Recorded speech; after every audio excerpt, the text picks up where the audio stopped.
The plane fell silent as Jasmine Williams collapsed to her knees in the aisle, clutching her wailing 6-month-old son against her chest. 24 hours earlier, she'd been just another passenger. Now, surrounded by federal officers, she realized one racist flight attendant had just changed her life forever. Before we dive into this shocking story of discrimination at 30,000 feet, where are you watching from today? Take a second to drop your location in the comments. If this kind of injustice makes your blood boil, hit that like button and subscribe to stay informed about stories that the mainstream media often overlooks. Now let's find out how a routine flight turned into a nightmare for this black mother and her infant son. Jasmine Williams stood in front of her bedroom mirror, carefully securing her curly hair into a neat bun. At 32, the accomplished pediatrician had faced countless challenges in her career at Chicago Memorial Hospital, but today brought an entirely new kind of anxiety. This would be her first flight with 6-month-old Marcus, a journey to Atlanta to introduce her son to his great-grandmother before her health deteriorated further. "You've got this," she told her reflection, watching as Marcus kicked happily in his travel bassinet behind her. "We've planned for everything." As a single mother by choice through IVF, Jasmine had weathered disapproving glances and intrusive questions from the moment she announced her pregnancy. The predominantly white hospital where she worked had been supportive on paper, but the microaggressions never stopped. Colleagues expressing surprise at her articulate speech during presentations, patients requesting American doctors, when seeing her name on the door, and the constant need to prove her credentials when white counterparts were simply taken at their word. Traveling with Marcus would present a whole new set of challenges.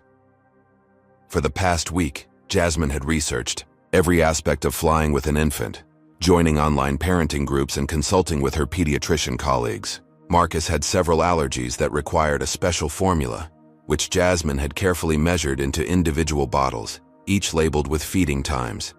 She'd memorized TSA regulations about traveling with baby liquids and carried printed documentation of Marcus's medical needs. "You've packed enough formula for 3 days even though it's a 2-hour flight," her sister Ayana said, leaning against the doorframe. "And enough diapers for a month." Jasmine smiled, zipping up the final compartment of her meticulously organized diaper bag. "Better over-prepared than under-prepared. Remember Mom's motto." "I'm just saying, Atlanta has stores too," Ayana laughed, picking up Marcus and covering his chubby cheeks with kisses. "My gorgeous nephew's first flight. Are you excited to see Great-Grandma Esther?" Marcus gurgled happily, unaware of the significance of the journey ahead. Esther Williams was 92, a civil rights veteran who had marched with Dr. King and spent her life fighting for equality. She had been diagnosed with congestive heart failure 3 months ago, and Jasmine couldn't bear the thought of her passing without meeting her great-grandson.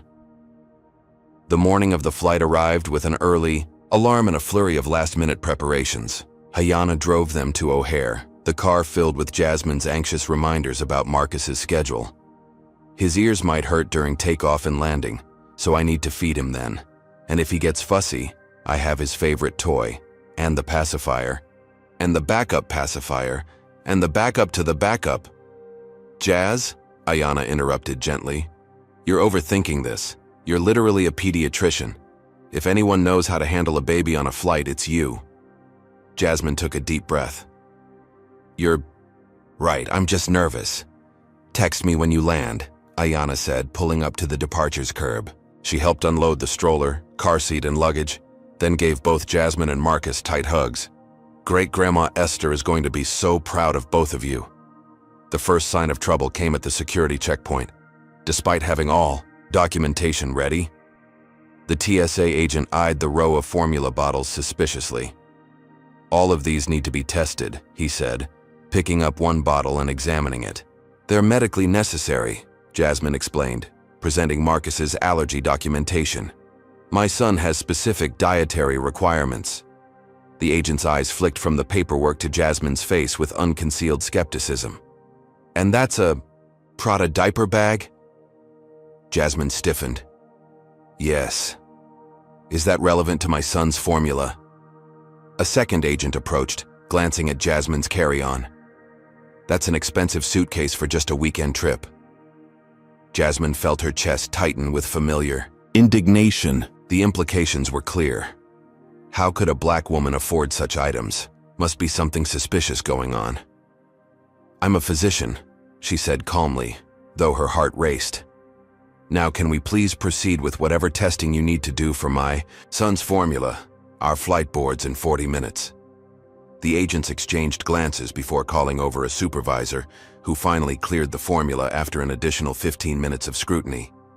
By the time Jasmine reached the gate, boarding had already begun. Struggling with the stroller, car seat, and carry-on while keeping Marcus secure was a logistical challenge that none of the gate agents offered to help with. As she navigated the narrow airplane aisle, she heard whispered comments from several passengers. "Hope that baby stays quiet for the whole flight. Why do people bring infants on planes anyway?" Jasmine focused on getting settled, securing Marcus in his carrier attached to the window seat. Most of the flight attendants greeted her warmly as they passed, offering assistance with stowing her bags.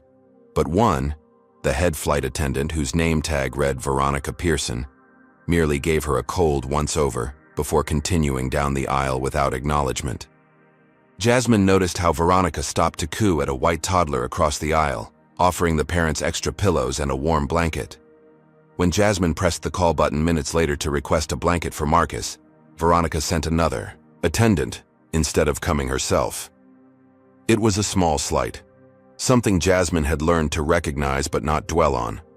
After all, she was used to navigating these waters.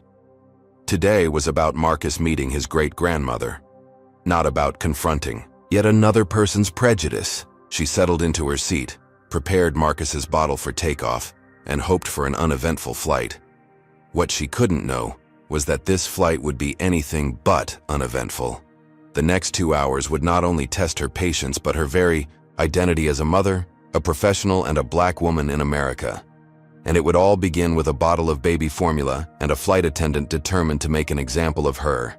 The Boeing 737 climbed steadily through the clouds, leaving Chicago's skyline far behind. Jasmine gazed out the window while cradling Marcus, who had fallen asleep after his feeding during takeoff. She allowed herself to relax slightly. Perhaps this wouldn't be as stressful as she'd anticipated. That moment of peace lasted exactly 3 minutes and 27 seconds. As the plane leveled off at cruising altitude, Marcus awoke with a startled cry. The change in pressure had clearly bothered his sensitive ears, and his wails quickly filled the cabin. Jasmine immediately went into action, bouncing him gently while reaching for his pacifier. "Shh, it's okay, baby," she whispered, keenly aware of the irritated sighs from nearby passengers. The businessman behind her kicked her seat, not hard enough to be overtly aggressive, but deliberately enough to send a message. Jasmine ignored it, focusing entirely on soothing Marcus. "First flight?" asked the woman in the aisle seat beside her, a Latina woman in her 40s who had introduced herself as Elena Rodriguez during boarding. Jasmine nodded, still bouncing Marcus. "His ears are bothering him." "Try this," Elena suggested, miming a gentle massage behind the ear. "Worked wonders with my 3 kids. Grateful for the advice rather than judgment, Jasmine tried the technique. To her relief, Marcus's cries began to subside as she gently massaged the area around his ears. Just as he was beginning to calm, a sharp voice cut through the cabin. "You need to control that child immediately." Veronica Pearson stood in the aisle, her perfectly made-up face twisted into a mask of irritation. Her gaze fixed coldly on Jasmine, deliberately avoiding looking at Marcus. "I'm sorry," Jasmine replied evenly, continuing to comfort her son. "He's having trouble with the pressure. He's calming down now." Veronica's eyes narrowed. "Well, other passengers are trying to enjoy their flight without disruption." At that exact moment, the white toddler across the aisle, the one Veronica had fawned over earlier, began a tantrum, screaming and kicking the seat in front of him. His mother tried to calm him with a tablet, but the volume was turned up high, adding to the noise. Jasmine waited for Veronica to address this disruption with the same stern admonishment. Instead, the flight attendant smiled sympathetically at the white family before turning back to Jasmine with a hardened expression. "Just keep him quiet," she said before walking away. Elena raised an eyebrow. Interesting how that works, isn't it? I've seen worse, Jasmine murmured, though the double standard stung as it always did. The next hour passed without incident. Marcus settled into a peaceful rhythm, occasionally babbling happily and charming several nearby passengers. Jasmine checked her watch. It was approaching his next feeding time, and she wanted to prepare before he got hungry and fussy again. As she reached into her bag for the pre-prepared formula, she noticed Veronica watching her from the galley, whispering to another flight attendant while pointing subtly in her direction. The second attendant looked uncomfortable, but nodded along with whatever Veronica was saying. Jasmine tried to ignore the scrutiny as she prepared Marcus's bottle. The specialized formula for his allergies had a slightly different appearance than standard formula, slightly darker and thicker. She tested the temperature on her wrist, a motion every parent would recognize. Just as she was about to begin feeding Marcus, who had started fussing in anticipation of his meal, Veronica strode purposefully down the aisle and stopped directly beside their row. "Ma'am, what are you giving that baby?" Her voice was loud, enough that several rows of passengers turned to look. "His formula," Jasmine replied calmly. "He's due for his feeding." Marcus began to cry harder, straining toward the bottle. Jasmine tried to position him to begin feeding, but Veronica stepped closer, her body language confrontational. "That doesn't look like any baby formula I've ever seen," she announced, loud enough for half the cabin to hear. "I'm going to need to inspect that substance." A hot flush of embarrassment and anger swept over Jasmine. "This is medically prescribed formula for my son's allergies. I've been feeding him the same thing since we boarded." "I didn't see you giving him anything unusual before," Veronica countered, her voice rising. "And as the safety manager on this flight, I need to be certain about any suspicious liquids being consumed." The word suspicious hung in the air like a toxic cloud. Several passengers had begun filming the interaction on their phones. "Suspicious?" Jasmine repeated, struggling to maintain her professional composure. "There's nothing suspicious about baby formula." Veronica leaned in closer. "I need you to hand over that bottle for testing immediately." Marcus was now screaming with hunger, his tiny face reddened with distress. Jasmine held him closer, protectively. "My son is hungry. I will not deny him his medically necessary nutrition. I'm a pediatrician, and I can assure you this is formula." "I don't care what you claim to be," Veronica snapped, the veneer of professionalism slipping. "Hand over the bottle now, or I'll be forced to report non-compliance with crew instructions, which is a federal offense," Elena intervened from the aisle seat. "Excuse me, but I've been sitting here the whole time. She's only giving her baby formula." Veronica ignored her completely, focusing her hostile gaze on Jasmine. "Last chance to comply voluntarily before I involve the captain." Jasmine felt every eye in the cabin on her. Some passengers looked concerned, others judgmental. A few had their phones raised, still recording.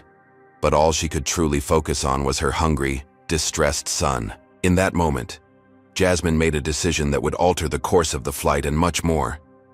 She looked Veronica directly in the eyes and said, "My son will be fed. Now." And with that, she brought the bottle to Marcus's lips, watching as he eagerly began to drink his formula, his cries immediately subsiding into the soft sounds of contented feeding. Veronica's face flushed with anger. "You are now officially in violation of crew member instructions," she hissed. "I'll be informing the captain that we have an uncooperative passenger who will need to be removed at our next landing point." As she stormed away toward the cockpit, Jasmine continued feeding Marcus, her hand trembling slightly, but her resolve firm. What had begun as a simple journey to visit family had suddenly transformed into a confrontation with much higher stakes. The standoff had begun, and 30,000 feet above the earth, Jasmine Williams found herself fighting not just for her dignity, but for her son's most basic needs, all because one flight attendant couldn't see past the color of her skin. What happens when a mother's right to care for her child collides with prejudice disguised as authority? How far would you go to protect your baby when the system itself seems designed to break you down? If you've ever witnessed discrimination firsthand, type 1 in the comments. If you believe airlines need better training on racial bias, hit that like button right now and make sure you're subscribed, because you won't want to miss how this confrontation reaches its breaking point. The tension in the cabin was palpable as Veronica strode back down the aisle, this time accompanied by a male flight attendant whose name tag read Trevor Matthews. His expression suggested he'd rather be anywhere else, but he maintained a professional demeanor as they approached Jasmine's row. Jasmine had just finished feeding Marcus, who was now contentedly dozing against her shoulder. She had also taken out her phone and pulled up the medical documentation for his formula, ready to defend herself again if necessary. "Ma'am," Trevor began, his voice measured, "Flight attendant Pearson has expressed concerns about an unapproved substance being given to your infant. Could you please explain what you're feeding him?" Before Jasmine could respond, Veronica interjected. "I've already asked her multiple times to surrender the substance for testing. She's being uncooperative." Jasmine took a deep breath, channeling the same calm authority she used when delivering difficult news to patients' families. "This is a hypoallergenic formula prescribed by my son's pediatrician," she explained, showing them the documentation on her phone. "Marcus has several severe allergies that require this specific formulation. I brought medical documentation which I can show you." Trevor leaned in to examine the documentation, but Veronica waved it off dismissively. "Anyone could fake paperwork like that," she scoffed. "And that doesn't look like any prescription formula I've ever seen. It looks suspicious." Jasmine felt her professional composure beginning to crack. "What exactly are you implying?" "I'm not implying anything," Veronica said with a thin smile that suggested otherwise. "I'm simply following protocol for suspicious substances."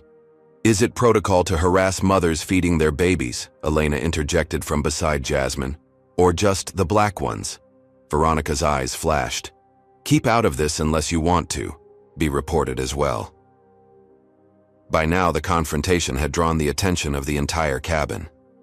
Some passengers were openly filming, while others whispered among themselves. Jasmine noticed the cabin dividing into factions, several passengers nodding in agreement with Veronica, while others looked concerned about the treatment Jasmine was receiving. A white woman across the aisle stood up. "I think you're being ridiculous," she told Veronica. "That's obviously baby formula. Leave her alone." "Ma'am, please remain seated," Trevor instructed, his discomfort with the situation increasingly evident. From several rows back, a middle-aged white man in a business suit called out, "If the flight attendant has concerns, the woman should comply. It's about safety. What's unsafe about feeding a hungry baby?" countered another passenger. As the cabin erupted into competing voices, Marcus began to whimper again, disturbed by the rising tension around him. Jasmine gently bounced him, trying to shield him from the chaos she now found herself at the center of. "Look," Jasmine said, addressing Trevor since he seemed more reasonable. "I understand you have protocols, but I also have a responsibility to my son. This formula is medically necessary. It costs nearly $30 a bottle because of his specific allergies. I'm a pediatrician myself, and I would never give him anything harmful." Veronica snorted. $30 a bottle? And I'm supposed to believe you can afford that? The implication hung heavy in the air. Several gasps came from nearby passengers who recognized the blatant racism of the comment. Jasmine felt a surge of anger unlike anything she'd experienced before. "Excuse me? What exactly does that mean?" "It means," Veronica said, leaning in closer, "that I find it hard to believe you're really a doctor or that this is really prescription formula." Jasmine reached for her phone. "I'm recording this conversation now," she said, her voice shaking slightly with controlled rage. "And I'd like you to clarify why you think I can't afford proper care for my son." "Phones need to be in airplane mode during flight," Veronica snapped, reaching for Jasmine's device. "That's another violation." "Don't touch my property," Jasmine warned, pulling her phone away. What happened next occurred in a flash. Veronica lunged for the phone, her arm knocking against Jasmine's shoulder where Marcus was resting. The baby's head jerked backward, and he let out a startled wail. Jasmine instinctively turned to protect him, nearly dropping her phone in the process. "You just endangered my child," Jasmine shouted, all pretense of calm professionalism gone.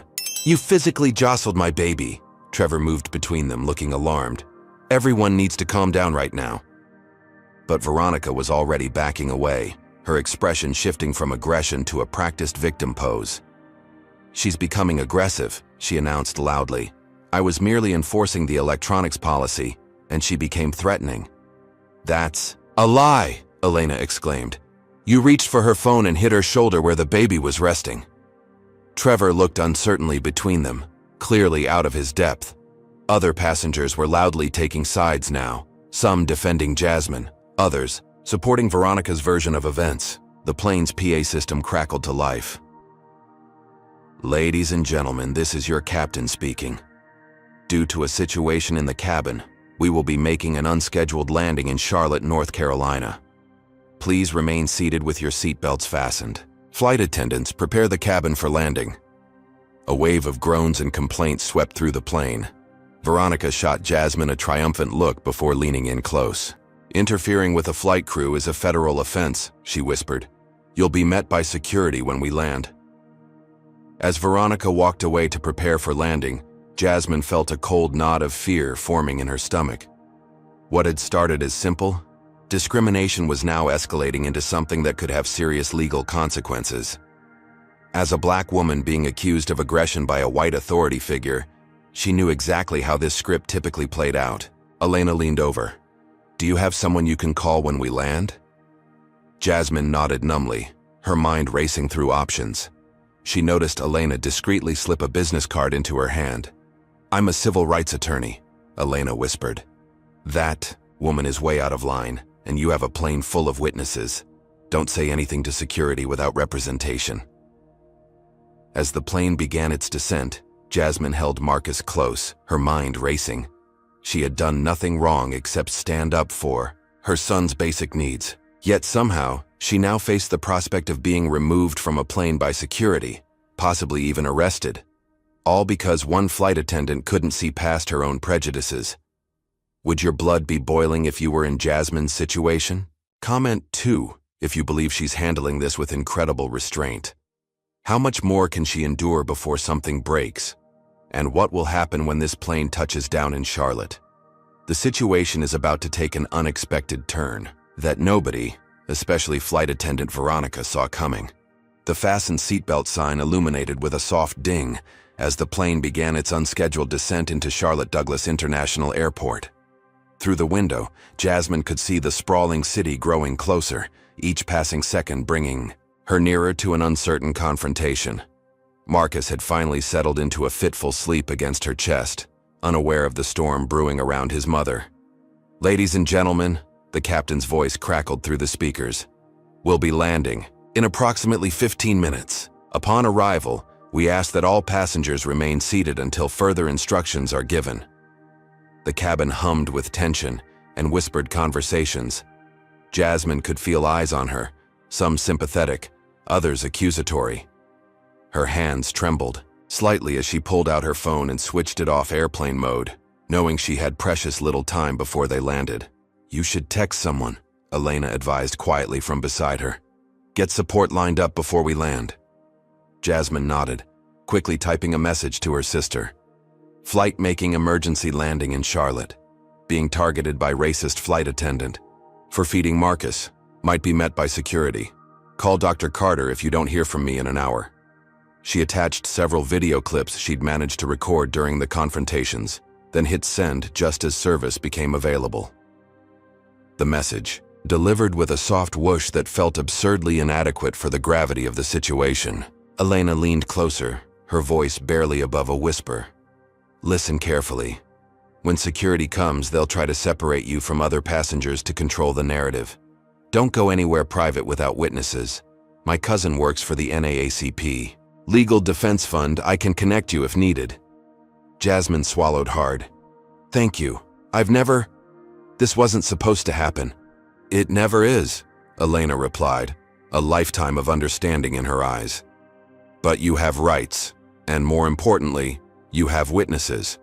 This isn't the 1960s where they can just haul you away without consequences. The 1960s. The words triggered a memory of her grandmother Esther, who had faced down fire hoses and police dogs during civil rights marches. "Stand your ground with dignity," Esther always said, "but know when to call in reinforcements." Reinforcements. Jasmine's thoughts immediately went to Dr. Raymond Carter, the chief of surgery at her hospital and her longtime mentor. As one of the few black chiefs of surgery in the country, he had navigated institutional racism for decades, building networks and alliances in the process. More importantly, he sat on several corporate boards, including, if she remembered correctly, an airline regulatory committee. The plane touched down with a gentle bump, taxiing toward the terminal. Through the window, Jasmine could see 2 airport security vehicles waiting on the tarmac, their lights flashing silently in the midday sun. "All passengers, please remain seated with your seatbelts fastened," Veronica announced, her voice carrying a note of smug satisfaction as she glanced toward Jasmine's row. "We have a security matter to address before deplaning can begin." Jasmine made a quick decision. Pulling out her phone again, she discreetly dialed Dr. Carter's direct line, praying he wasn't in surgery. To her immense relief, he answered on the 3rd ring. "Jasmine, aren't you supposed to be in Atlanta by now?" "Dr. Carter," she began, her voice low but urgent. "I'm on a flight that just made an emergency landing in Charlotte because a flight attendant is targeting me for feeding Marcus. They're calling it a security incident, and there are officers waiting to remove me from the plane." There was a beat of silence before Dr. Carter replied, his voice shifting from confusion to focused determination. "Tell me exactly what happened. Quick version." In 30 seconds flat, Jasmine outlined the events, emphasizing Veronica's comments about not believing she was a doctor and questioning how she could afford specialized formula.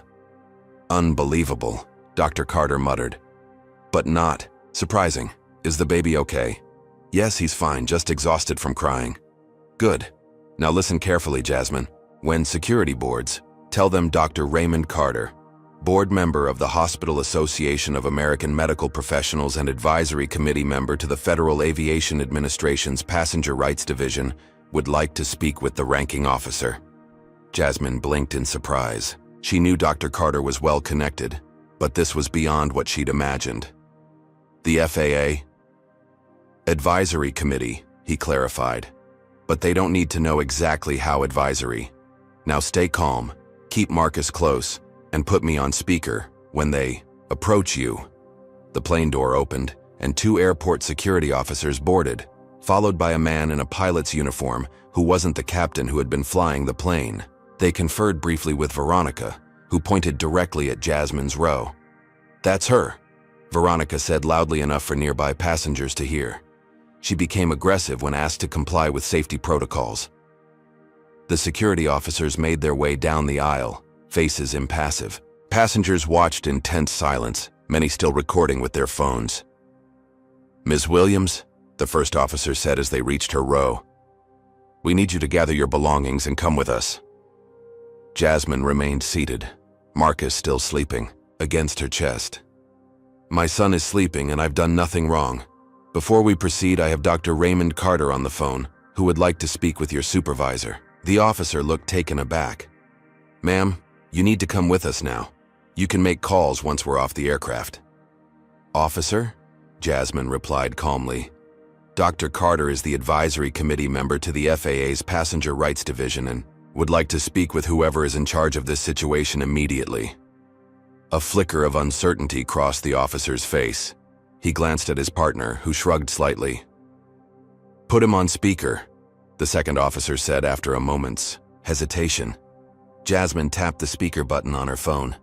"Dr. Carter, I have the security officers here. This is Dr. Raymond Carter." His authoritative voice filled the space between them. "To whom am I speaking?"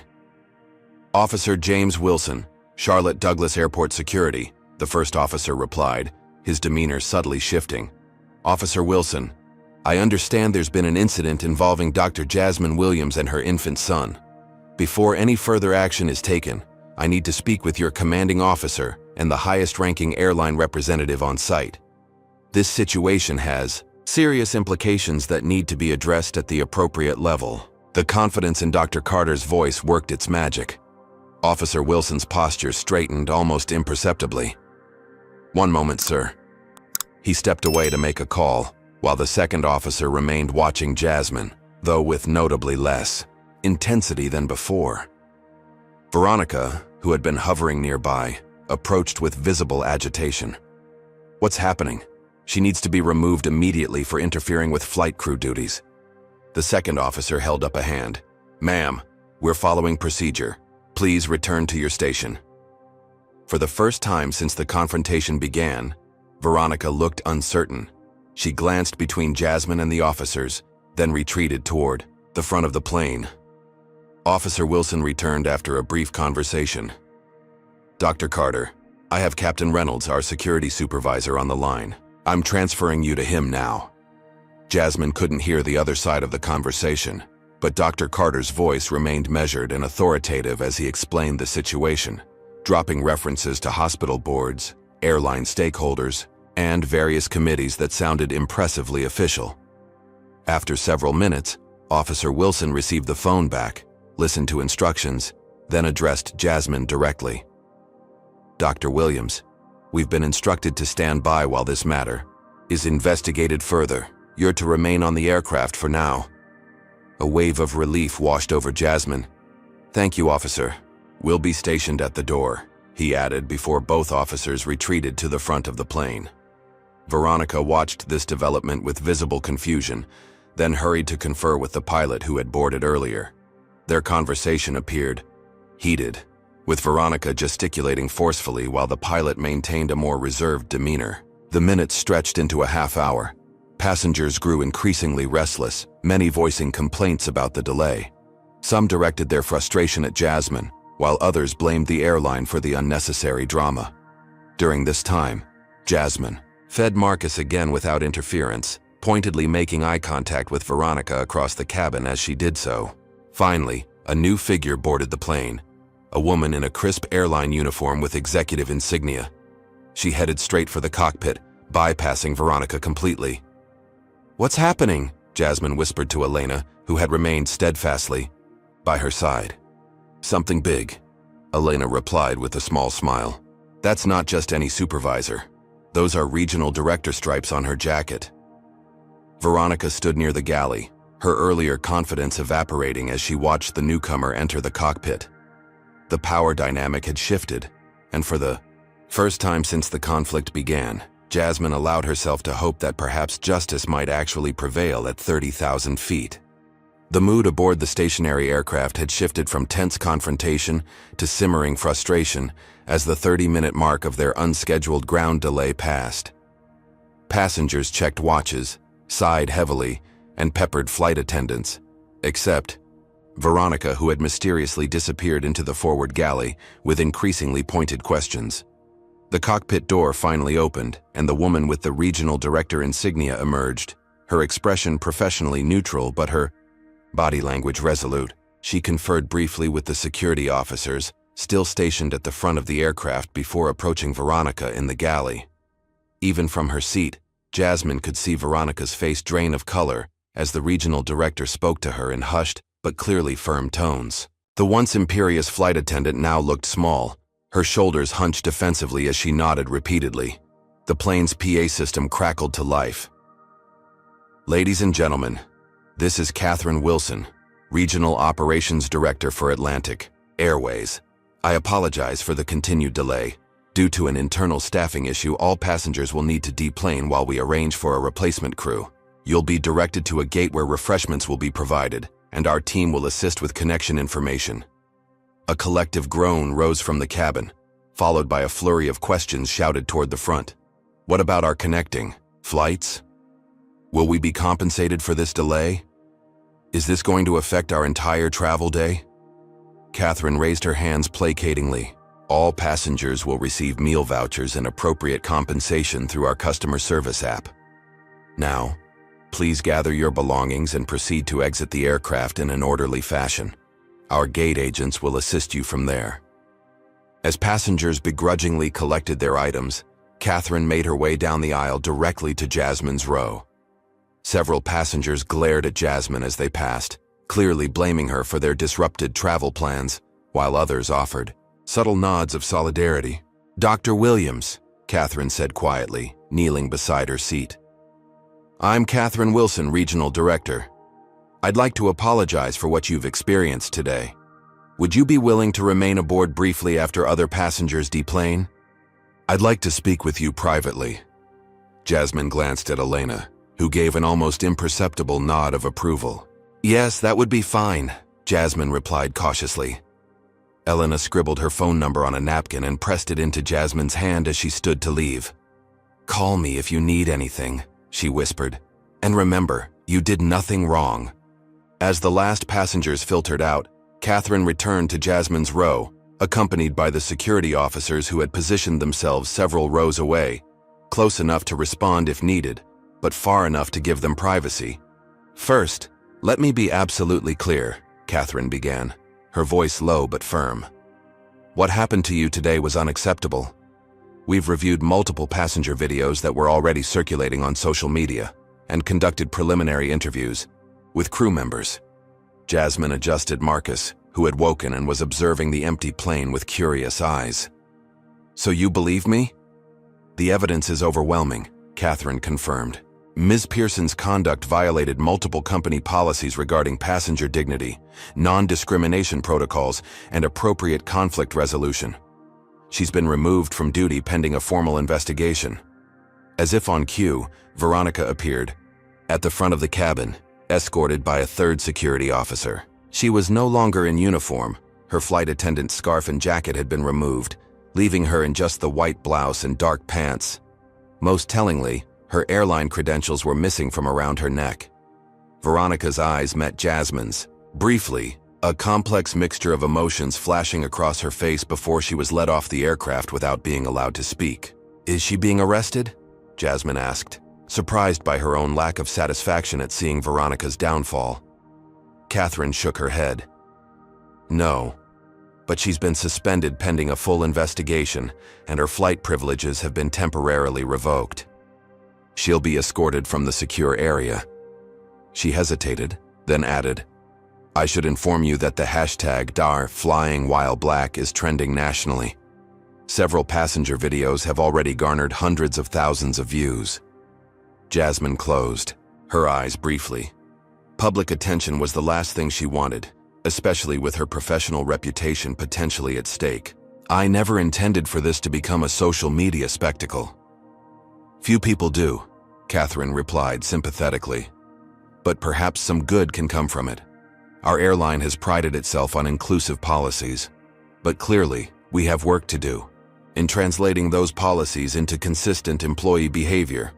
She straightened, shifting back to a more business-like demeanor. "Now, regarding your travel plans, we have a flight departing for Atlanta in 90 minutes. I've arranged for you and your son to be accommodated in first class, with a private pre-boarding opportunity to ensure your comfort."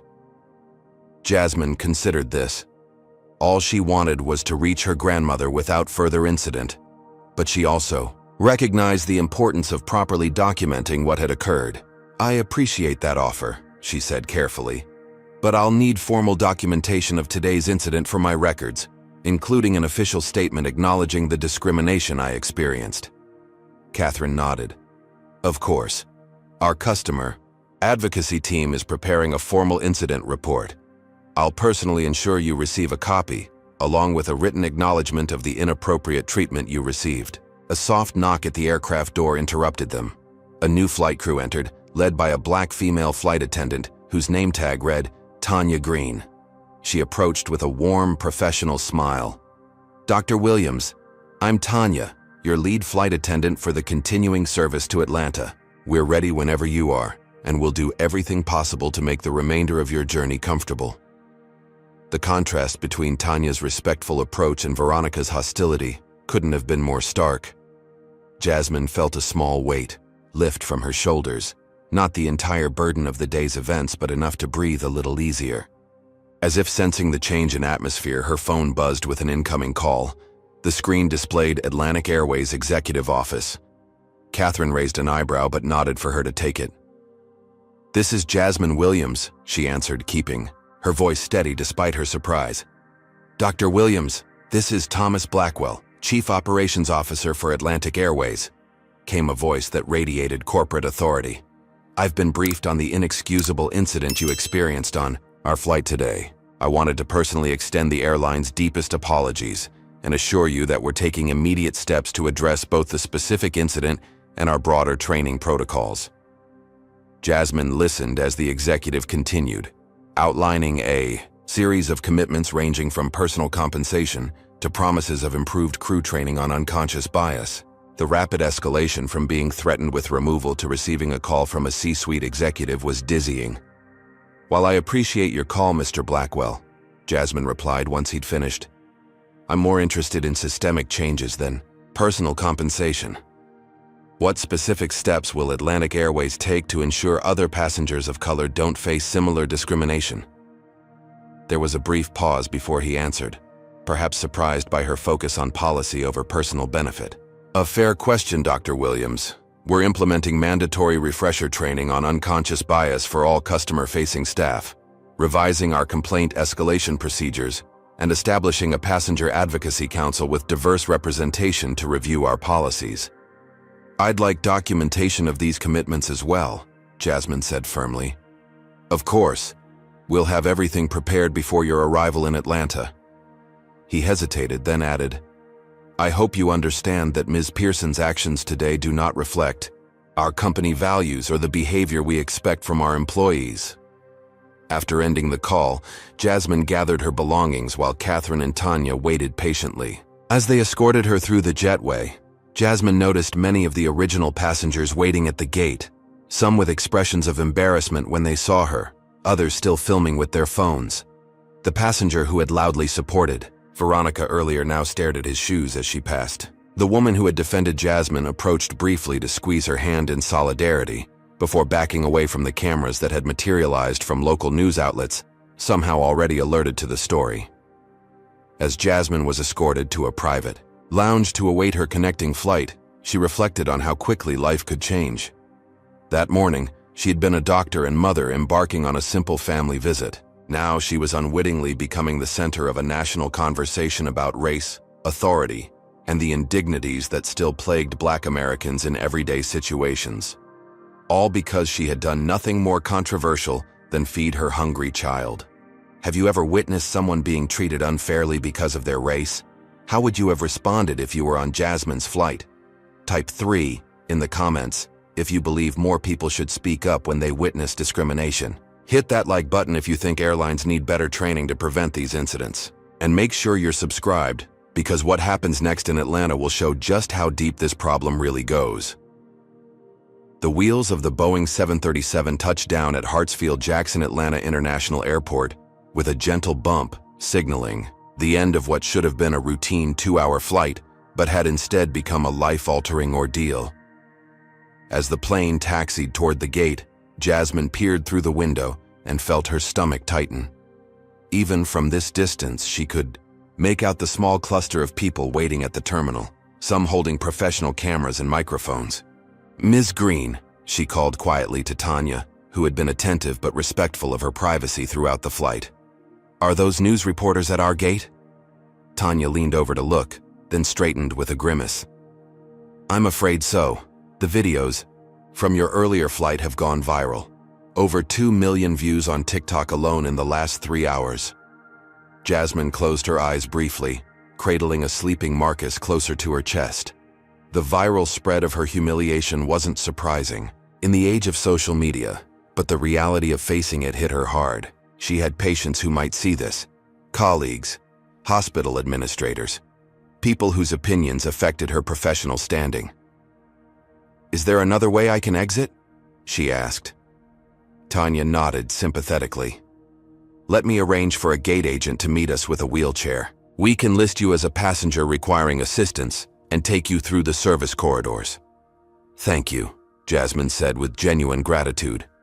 As the other first-class passengers began to deplane, Tanya discreetly positioned herself to shield Jasmine from view.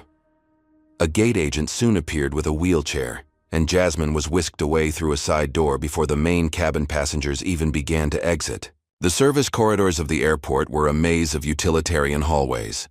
a parallel world to the gleaming terminals most travelers experienced. The gate agent, a middle-aged black woman named Darlene, pushed the wheelchair briskly while making quiet conversation. "My daughter showed me that video right before my shift," she confided. "Had me seething all afternoon. 27 years I've worked for airlines, and some things never change, just get filmed more often now." They emerged near baggage claim, where Darlene helped Jasmine collect her checked luggage and then guided her toward the exit. "Your grandmother sent a car service," Darlene explained, gesturing toward a professionally dressed driver holding a tablet with Williams displayed on the screen. "She called the airline directly after seeing the news." "Grandma Esther saw the videos?" Jasmine asked, dismayed. "Honey, half of Atlanta has seen those videos by now," Darlene replied gently. "But don't you worry, that flight attendant is the one who should be ashamed, not you." The driver, a soft-spoken man named Jerome, efficiently loaded Jasmine's luggage into a sleek black SUV while she secured Marcus in the car seat that had been thoughtfully pre-installed. As they pulled away from the curb, Jasmine caught sight of several reporters scanning the pickup area, clearly looking for her. "Your grandmother is quite resourceful," Jerome commented as they merged onto the highway. "She called our service, specifically because we have a policy against discussing our clients. You won't have to worry about anyone tracking your location through us." The drive to Esther Williams' historic Victorian home in Atlanta's Old Fourth Ward neighborhood took 30 minutes, during which Jasmine attempted to process the day's events. She had dozens of missed calls and hundreds of notifications on her phone, including several urgent messages from her hospital's public relations department. For now, she silenced the device, focusing instead on the sleeping baby in her arms and the impending reunion with her grandmother. Esther's house came into view, a beautifully preserved two-story home with a wide front porch, one of the few original structures that had survived both urban renewal and gentrification in the Yasai, historically black neighborhood. The house stood as a testament to Esther's tenacity, much like the woman herself. As Jerome carried the luggage up the front steps, the door swung open to reveal Esther Williams, 92 years old, barely 5 feet tall, with silver hair pulled back in a neat bun and eyes that had witnessed nearly a century of America's racial evolution and stagnation. "Bring my babies inside quickly," she instructed Jerome, her voice still commanding despite her years. "The vultures will be circling soon enough." Once inside the sanctuary of Esther's home, with its walls adorned with civil rights memorabilia and family photographs spanning generations, Jasmine finally felt the full weight of the day crash down upon her. She gently transferred a still sleeping Marcus to Esther's waiting arms before collapsing onto the vintage sofa, her composure finally cracking. "I just wanted to feed my baby," she whispered, tears flowing freely now. "That's all I was doing, feeding my baby." Esther settled into her rocking chair, cradling her great-grandson with practiced ease despite her advanced age. "I know, child. I know." For several minutes they sat in silence, broken only by Jasmine's quiet sobs and the gentle creaking of Esther's rocker. When Jasmine had regained some composure, Esther spoke again, her voice soft but resolute. "You know, when I was marching with Dr. King, we faced fire hoses and police dogs. Today the attacks are more subtle, a flight attendant questioning your formula instead of a police baton cracking your skull. The methods change, but the purpose remains the same: to make us feel we don't belong in spaces they consider theirs." Jasmine wiped her eyes. "I'm a doctor, Grandma. I've worked so hard to build a reputation, to be taken seriously. And in an instant, I was just another angry black woman causing trouble." "That's exactly what they want you to feel," Esther replied, a lifetime of wisdom in her words.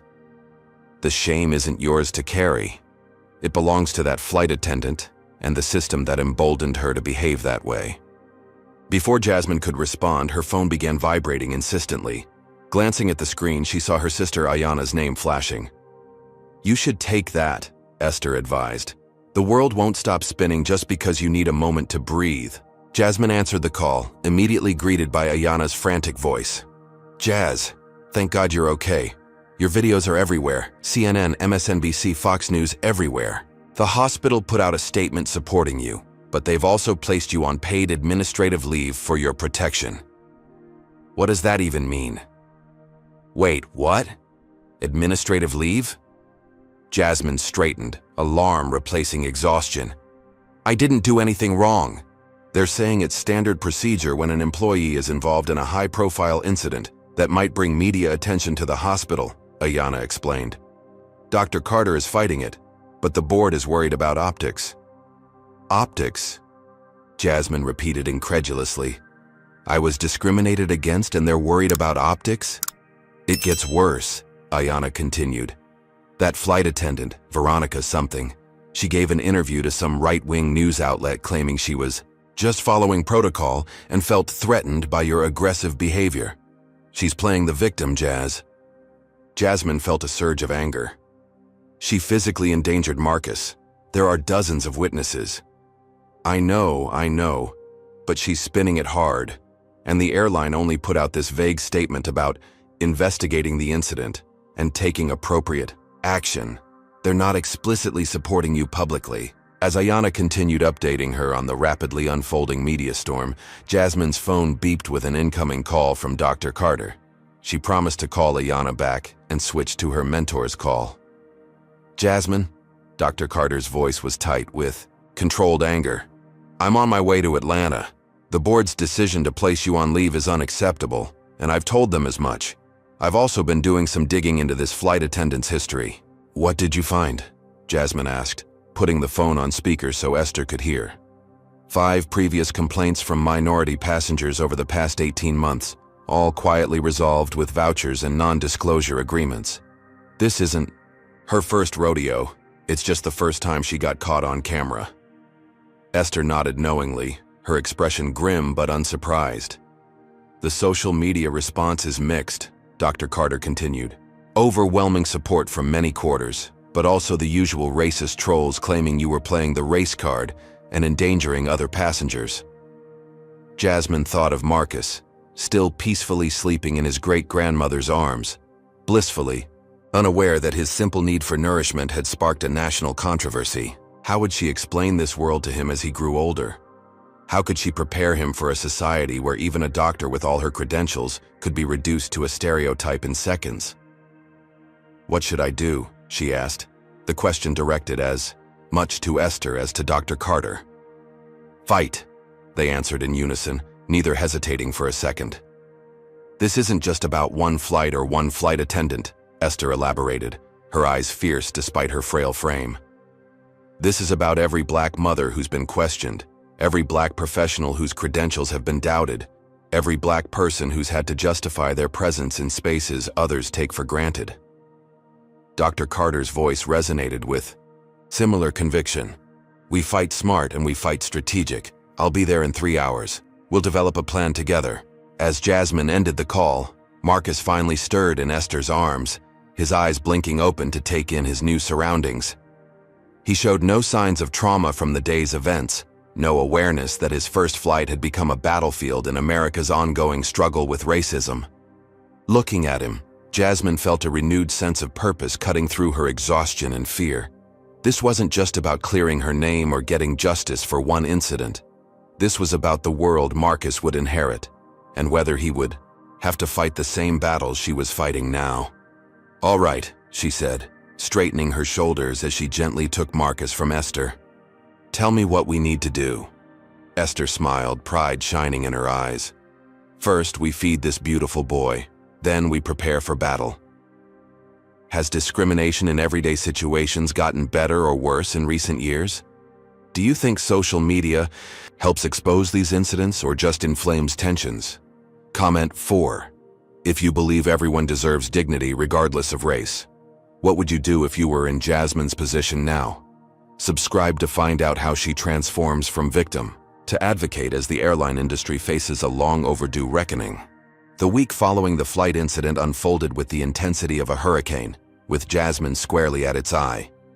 Esther's living room had transformed into an impromptu command center with laptops, legal pads, and constantly ringing phones, spread across the antique furniture. Dr. Carter had arrived as promised, bringing with him not only moral support, but a strategic mindset shaped by decades of navigating institutional racism at the highest levels of medicine. "Your exclusive interview is confirmed for tomorrow morning," he announced, ending a call with a producer. "Amara Johnson from BNC News. She's respected, thorough, and won't sensationalize your story." Jasmine nodded, bouncing Marcus gently on her knee. The choice to speak publicly had not been an easy one, but after Veronica Pearson's inflammatory interview painting herself as the victim, silence was no longer an option. "Are you sure the hospital won't retaliate further if I do this?" she asked, the worry of her career still weighing heavily. Dr. Carter's expression hardened. "Let them try. I've already reminded the board that placing you on leave could be construed as retaliatory action against a victim of discrimination. They're on thin ice legally, and they know it." The morning of the interview arrived with a flurry of activity. Amara Johnson, a poised black journalist known for her incisive reporting on social justice issues, arrived with a small crew. She set up in Esther's formal sitting room, where civil rights photographs and family portraits provided a powerful backdrop that silently spoke to generations of struggle and perseverance. "We're rolling in 3, 2, 1, the cameraman signaled, and Amara's professional demeanor activated. "I'm here with Dr. Jasmine Williams, the physician and mother at the center of what's being called the flying while black incident that has sparked national conversation about racial discrimination in air travel. Dr. Williams, thank you for speaking with us." Jasmine, dressed in a professional blouse that also allowed her to nurse Marcus discreetly if needed, nodded. "Thank you for covering this story with the seriousness it deserves." "Walk us through what happened on that flight," Amara prompted. With measured precision, Jasmine recounted the events, careful to stick to facts rather than emotions, just as Dr. Carter had advised. She described Veronica's escalating hostility, the double standard applied to white passengers with children, and the physical danger posed to Marcus when Veronica lunged for her phone. "What has been most hurtful about this experience?" Amara asked, her tone compassionate but not pitying. Jasmine considered the question carefully. "The immediate assumption that I was dangerous, that my child's food was suspicious, that I couldn't possibly be a doctor or afford specialized formula. These assumptions weren't based on anything I did. They were based on who I am, and that's the definition of prejudice." The interview continued for nearly an hour, covering not just the incident itself, but the broader context of everyday discrimination faced by Black Americans in public spaces. By the time the cameras stopped rolling, Jasmine felt both drained and strangely empowered. Her truth was on record, unfiltered and undeniable. Amara stayed after the crew packed up, sharing a cup of tea with Jasmine and Esther. "This will air tonight in prime time. Be prepared. It's going to create waves." She wasn't wrong. By midnight, the interview had been viewed millions of times across multiple platforms. The Justice for Jasmine began trending alongside the current flying while black, and several civil rights organizations issued statements of support. The following morning, a courier arrived at Esther's door with a thick envelope bearing Atlantic Airways logo. Inside was a settlement offer that made Jasmine's eyes widen, a substantial six-figure sum, first-class lifetime travel privileges, and a formal apology. The final page, however, contained a comprehensive non-disclosure agreement that would prohibit her from ever discussing the incident publicly again. Dr. Carter reviewed the document, his expression darkening as he reached the NDA. "This is their standard playbook. Throw money at the problem, silence the victim, make no substantive changes to prevent it from happening again." "I'm not signing this," Jasmine said immediately, pushing the papers away. "This isn't about money. It's about accountability and systemic change." Her decision became public when she declined the settlement in a brief statement through her newly hired publicist, demanding instead that Atlantic Airways commit to policy changes and public accountability. The airline's response was swift and hostile, a thinly veiled threat of a countersuit for defamation and business interference. "They're bluffing," Dr. Carter assured her after consulting with the legal team he'd assembled. "They know they'd be eviscerated in discovery. Every racial complaint they've ever received would become public record." While the public battle with the airline escalated, Jasmine faced another unexpected challenge. The chief administrator of her hospital, Dr. Philip Whitman, called personally to suggest she consider the hospital's reputation and find a private resolution to the matter. "We support you, of course," he said, his tone belying his words. "But this continued media attention is disruptive to our healing environment. Some of our donors have expressed concerns." "Donors are concerned about a doctor being discriminated against?" Jasmine asked pointedly. "Or are they concerned about a black doctor refusing to quietly accept discrimination?" The uncomfortable silence on the other end of the line was answer enough. As the battle lines were drawn more clearly, an unexpected coalition began to form around Jasmine. It started with a mother's advocacy group expressing outrage at the endangerment of an infant overfeeding. Medical professionals' associations followed, condemning the questioning of a doctor's credentials based on race. Civil rights organizations provided legal resources and public relations support. Then came the insider information. A flight attendant from Atlantic Airways anonymously sent Jasmine screenshots of the company's internal communications, revealing that customer service representatives had been instructed to offer larger vouchers to premium-appearing customers, with complaints, with examples that clearly coded for white, affluent passengers. "This is gold," Dr. Carter said when she forwarded him the emails. "But we need more. We need to show this isn't an isolated incident or a single bad employee." The breakthrough came in the form of a whistleblower, a former Atlantic Airways training coordinator who had left the company over ethical concerns. She provided documented evidence of the airline's poor diversity training record and internal metrics showing disproportionate security incidents involving passengers of color. Just as momentum seemed to be building in Jasmine's favor, Veronica Pearson gave another inflammatory interview, this time claiming she was the victim of reverse racism and a cancel culture mob. She described feeling threatened by Jasmine's aggressive demeanor and insisted she would have treated any passenger the same way regardless of race. The interview sparked a new wave of online harassment targeting Jasmine. Death threats appeared in her social media messages and emails. Someone doxed her Chicago address, forcing Ayanna to temporarily relocate for her safety. "This is how they try to silence us," Esther observed, her voice heavy with the weight of history. "First with institutional power, then with social pressure, and finally with fear." Despite the growing personal cost, Jasmine pressed forward. She filed a formal civil rights complaint with the Department of Transportation, triggering a mandatory federal investigation into Atlantic Airways practices. The complaint detailed not just her experience, but the pattern of similar incidents compiled through the Advocacy Coalition's outreach to other affected passengers. The airline's corporate sponsors began to take notice. 3 major companies announced they were reviewing their partnership with Atlantic Airways in light of the ongoing controversy.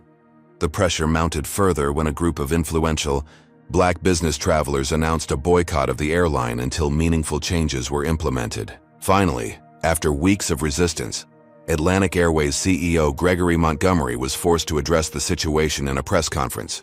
His carefully worded statement acknowledged areas for improvement in customer service training while stopping, short of admitting any systemic issues.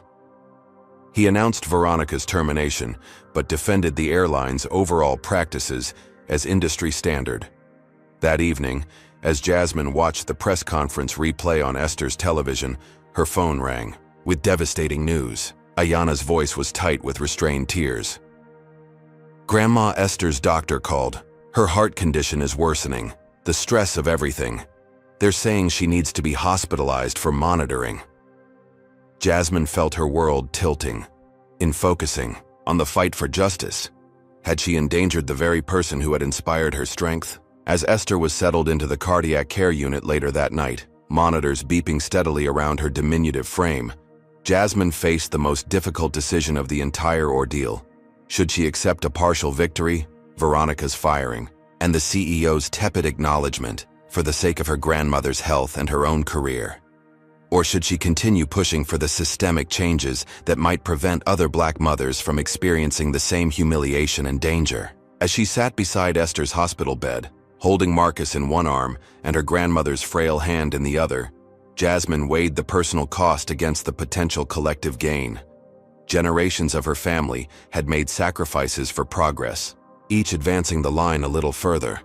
But every fighter had to choose their battles wisely. "What would you do, Grandma?" she whispered to Esther's sleeping form, knowing that the answer already lived within her, passed down through blood, and example across the decades of struggle that had brought her to this moment of decision. 3 months after what had begun as a simple feeding on an airplane, Jasmine Williams sat in a wood-paneled hearing room on Capitol Hill, adjusting her blazer as technicians clipped a microphone to her lapel. The congressional hearing on discrimination in air transportation, patterns and practices had been scheduled after multiple similar incidents came to light in the wake of her case, suggesting a systemic problem far beyond one flight attendant or one airline. Behind her sat Dr. Carter, Ayanna, and several members of the coalition that had formed around her cause.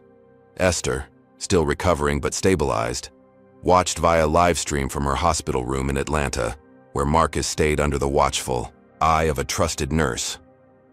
Across the room, executives from major airlines, including Atlantic Airways CEO Gregory Montgomery, sat stiffly in their corporate attire, flanked by attorneys and public relations specialists. The tension in the air was palpable as the committee chairwoman called the hearing to order. "Dr. Williams," the Congresswoman began, "would you please share your experience with the committee, focusing particularly on what you believe were the systemic factors that allowed this discrimination to occur?"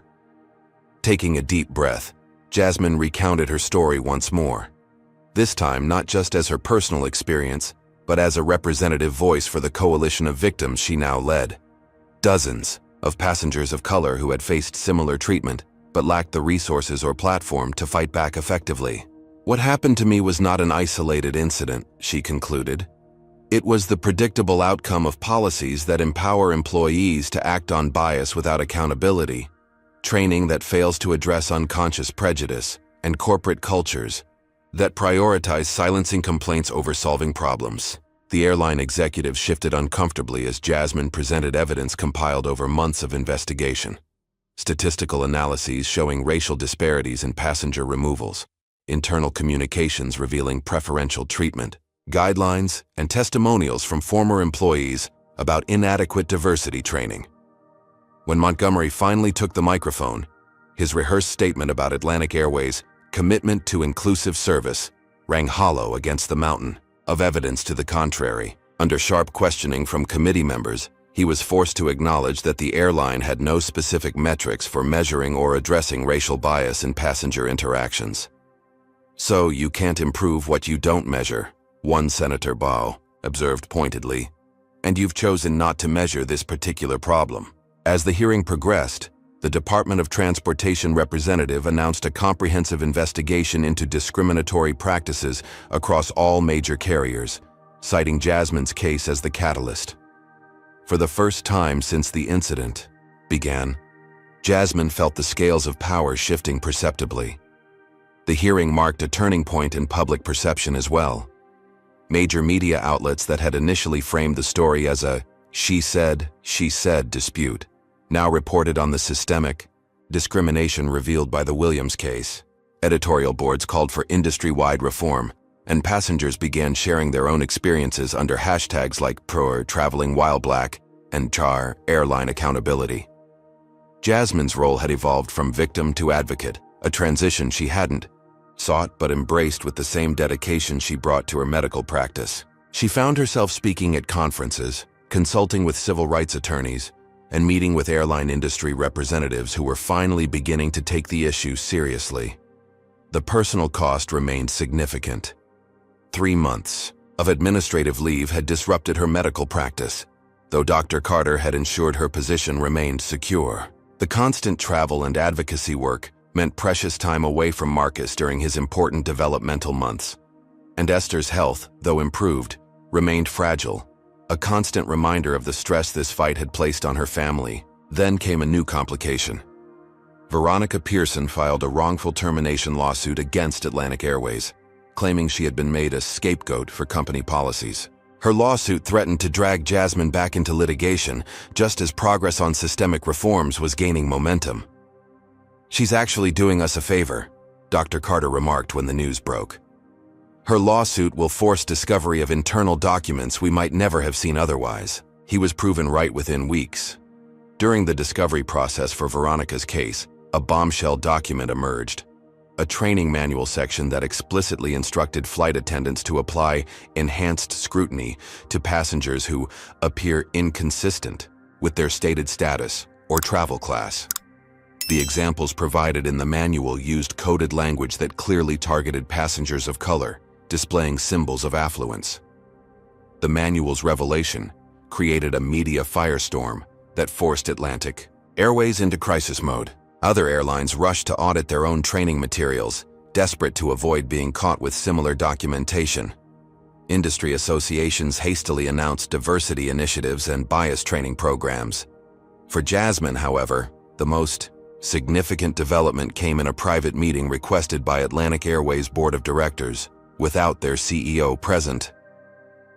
Dr. Williams, the board chairwoman began once they were seated in a neutral conference facility, we want to offer a comprehensive settlement that addresses the systemic issues you've raised, not just your individual experience. The proposal laid before her was unlike anything she had expected. A substantial financial settlement without an NDA, a complete overhaul of training protocols with regular external audits, the creation of a passenger advocacy office with diverse staffing and, most surprisingly, a seat for Jasmine on a newly formed oversight committee that would review and approve all changes. We recognize that throwing money at the problem without addressing the underlying issues would be both morally and financially irresponsible, the chairwoman explained. The industry is changing, and we need to lead that change rather than be dragged into it. Jasmine studied the proposal carefully. And Montgomery? Your CEO has fought these changes at every turn. The board members exchanged glances. Leadership transitions are being discussed. One offered diplomatically. We'll need executives who understand that diversity and inclusion aren't just buzzwords but business imperatives. That evening, Jasmine convened an emergency meeting with her advisory team, Dr. Carter, her attorneys, and representatives from the major civil rights organizations supporting her case. They debated late into the night, weighing the concrete gains offered against the potential achievements of continued litigation. This is more than we could have hoped for 3 months ago, her lead attorney admitted. And it has the advantage of implementation beginning immediately rather than after years of court battles. Dr. Carter was more cautious. The question is whether this sets a strong enough precedent for the industry as a whole or just lets one airline off the hook. As midnight approached, Jasmine stepped away from the debate to call Esther, seeking the wisdom that had guided generations of her family through difficult decisions. Grandma, they're offering real change, but I'm worried it's not enough. What, if I settle too soon and miss the chance for bigger impact? Esther's voice, though weakened by illness, carried the same resolute clarity it always had. Child, know when you've won enough to live another day. Our people have been fighting the same battle for centuries. Nobody wins it all in one lifetime. You secure what progress you can, then pass the baton to those who come after. She paused, and Jasmine could picture her sitting up straighter in her hospital bed. Besides, sometimes you can do more as an insider pushing for change than as an outsider throwing stones. Take the seat at the table they're offering. Just don't get comfortable. The wisdom resonated. The following morning, as the nation prepared for the busy holiday travel season, Jasmine authorized her attorneys to finalize the agreement with additional provisions, ensuring transparency and enforcement mechanisms. That evening, as sunset bathed Atlanta in golden light, Atlantic Airways and Jasmine Williams issued a joint statement announcing a comprehensive restructuring of the airline's training, policies, and accountability systems. The statement specifically acknowledged the discriminatory treatment Jasmine had experienced and committed to concrete, measurable improvements in how passengers of color were treated. Social media exploded with reactions, many celebrating the victory, others questioning whether any corporation could truly change its culture. Jasmine watched the debate unfold from Esther's hospital room, her sleeping son cradled in one arm and her grandmother's hand held firmly in the other. It's not the end, she told Esther quietly, but it's a beginning worth fighting for. Esther nodded, a lifetime of hard-won wisdom in her tired eyes. Every movement forward starts with someone refusing to stay in their assigned place. You stood your ground at 30,000 feet, child. Now see how far that stand will carry us all. 1 year later, Jasmine Williams stood in the jetway of Gate C-14 at O'Hare International Airport, adjusting 18-month-old Marcus in his carrier, while the gate agent scanned their boarding passes. The toddler babbled happily, pointing at the colorful safety cards the agent had given him. "Dr. Williams, it's an honor to have you flying with us today," the young agent said, her eyes reflecting genuine respect rather than the wary recognition Jasmine had grown accustomed to in the months following the incident. "We've arranged for pre-boarding whenever you're ready." "Thank you," Jasmine replied with a warm smile, noticing the small pin on the agent's uniform, a new industry-wide symbol indicating completion of the enhanced cultural sensitivity training program that had been implemented across major airlines. As they boarded the aircraft, Jasmine couldn't help but reflect on the press conference 6 months earlier, where she had stood beside Atlantic Airways' new CEO, a black woman with decades of customer service experience, to announce the comprehensive anti-discrimination program they had co-developed. The Williams Standards, as they had become known throughout the industry, established clear guidelines for respectful treatment of all passengers, with specific metrics for accountability and transparent reporting. The flight attendant who greeted them at the door did a subtle double-take of recognition before professionally welcoming them aboard. News coverage had eventually died down, but Jasmine's face had become symbolic of a movement that extended far beyond one incident on one flight. "Welcome aboard, Dr. Williams and little Marcus," the flight attendant said warmly. "We're honored to have you with us today. If you need anything at all during the flight, please don't hesitate to ask." Jasmine thanked her and made her way to their first-class seats. Not a special accommodation anymore, but the way she now routinely traveled for the speaking engagements and consulting work that had become part of her professional life alongside her medical practice. As she settled Marcus into the window seat beside her, Jasmine recalled the press conference that had marked the beginning of real change.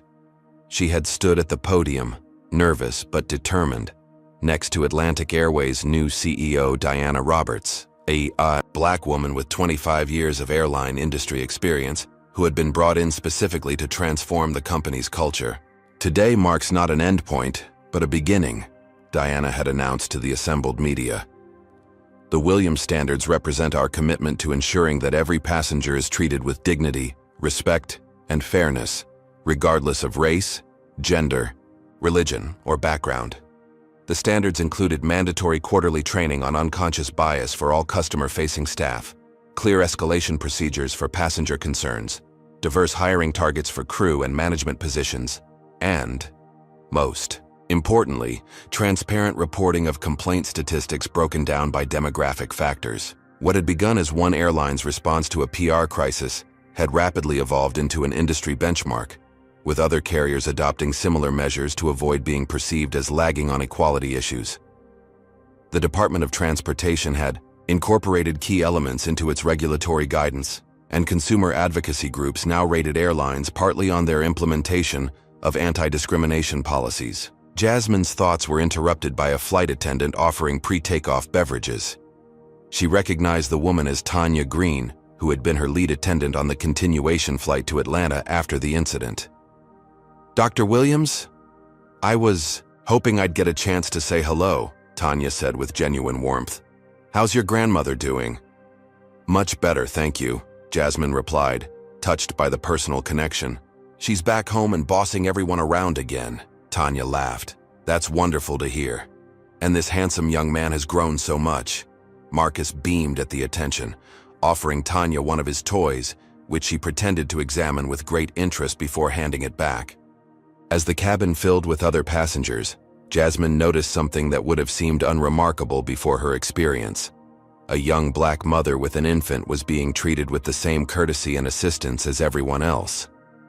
No suspicious glances, no extra scrutiny of her baby's bottle, just normal, respectful service. It was a small thing, perhaps, but precisely the kind of small thing that made daily life either dignified or degrading for people of color, and it was exactly the change she had fought for. The flight progressed smoothly, with Marcus napping through most of it. During a quiet moment, A young black woman from several rows back approached hesitantly. "Dr. Williams, I'm sorry to disturb you, but I just wanted to say thank you," she said in a low voice. "I was traveling with my baby last month, and when the flight attendant saw I was having trouble with his formula, she actually helped me prepare it. She mentioned it was part of their new training protocols. I think that's because of you." Jasmine felt a wave of emotion. "Thank you for telling me that," she replied sincerely. "That means more than you know." As the woman returned to her seat, Jasmine reflected on the complex legacy of her fight. The personal cost had been substantial. Months of stress, threats, public scrutiny, and professional disruption. There had been days when she questioned whether it was worth it, whether one incident on one flight justified such an all-consuming battle. But in moments like this, the answer was clear. The changes weren't perfect or complete, but they were real. Someone else's child had been fed without their mother facing humiliation or danger.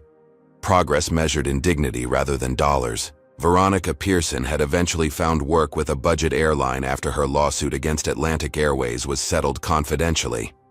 She had been relegated to shorter, less desirable routes, not officially as punishment, but the industry had its ways of remembering who caused expensive problems. Jasmine took no pleasure in this knowledge. Systemic change had always been her goal, not personal retribution. Dr. Carter had leveraged the attention from the case to launch a national healthcare equity initiative, with Jasmine serving as a key advisor while maintaining her pediatric practice. The hospital administration that had once placed her on protective leave now proudly highlighted her work in their promotional materials, though Jasmine remained clear-eyed about the opportunism behind their support. As the plane began its descent, Marcus woke from his nap and pointed excitedly out the window at the approaching cityscape. His developmental milestones were all on track despite the tumultuous start to his life, a resilience that Jasmine knew came from generations of survival encoded in his DNA. "That's right, baby," she whispered. "We're almost there." The captain's voice came over the intercom, professional and warm. "Ladies and gentlemen, we're beginning our final approach into Atlanta. On behalf of all of us here at Atlantic Airways, I'd like to thank you for flying with us today." As the announcement continued, Jasmine noticed the captain's voice was female, and when she later glimpsed her during deplaning, she saw a black woman in the captain's uniform, her 4 stripes, gleaming under the cabin lights. Their eyes met briefly in a moment of quiet acknowledgement, an unspoken recognition of barriers being dismantled one flight at a time. The plane touched down smoothly, and as passengers prepared to deplane, Jasmine's phone chimed with a text from Dr. Carter. "National Healthcare Equity Initiative meeting confirmed for tomorrow. Transportation Secretary will attend. Your story continues to open doors. Proud of you." Jasmine smiled, tucking the phone away as she gathered Marcus and their belongings. The battle that had begun with a bottle of formula at 30,000 feet had expanded far beyond what she could have imagined that day. Individual fights could indeed change collective journeys, creating safer spaces not just in the skies but in hospitals, schools, and workplaces. As she walked through the terminal with Marcus balanced on her hip, Jasmine reflected on what she would tell him someday about this chapter in their lives. She would explain that change rarely comes from comfort, that justice often requires someone to stand firm when it would be easier to sit down, and that his very existence had been the catalyst for a small but significant shift in how people treat one another. Most importantly, she would tell him that while the world wasn't fair yet, it could be made fairer through persistent, principled action. A lesson passed down from Esther to Jasmine and now to him, a continuous thread of resistance and hope woven through American history. For now, though, Marcus was simply a toddler excited to see his great-grandmother, unaware that the peaceful journey they'd just completed represented a victory that would benefit countless others who would never know his name. And that, Jasmine thought as they stepped out into the Georgia sunshine, was perhaps the most meaningful victory of all. Jasmine's story teaches us powerful truths about confronting racism in America today. First, discrimination often hides behind protocols and procedures, making it harder to identify but no less harmful. Second, Documentation is crucial. Without video evidence and witnesses, Jasmine might have been dismissed as just another angry black woman. The story also reveals how institutions protect themselves rather than victims. Atlantic Airways initially offered money with an NDA rather than accepting accountability. Similarly, Jasmine's hospital placed her on leave for her protection while actually protecting their reputation. Perhaps most importantly, we learn that effective change requires both individual courage and collective action. Jasmine's personal stand created momentum, but lasting transformation came through coalition building, strategic pressure, and institutional reform. Finally, the narrative reminds us that progress is rarely complete. The Williams standards improved conditions, but the work continues. Each generation makes advances that become the foundation for the next. As Grandma Esther wisely observed, know when you've won enough to live another day. True victory lies not just in personal vindication, but in creating safer spaces for those who follow. Have you witnessed or experienced racial discrimination in public spaces? How did you respond? Share your story in the comments below. Your voice matters in this ongoing conversation. If Jasmine's courage inspired you, hit that like button to help more people discover this important narrative. Subscribe to our channel for more stories that shine a light on social justice issues that mainstream media often overlooks. Share this video with someone who needs a reminder that standing up against racism can create real change. Thank you for being part of this community that believes in dignity and respect for all. Remember, when we stand together against injustice, we build a better world for everyone.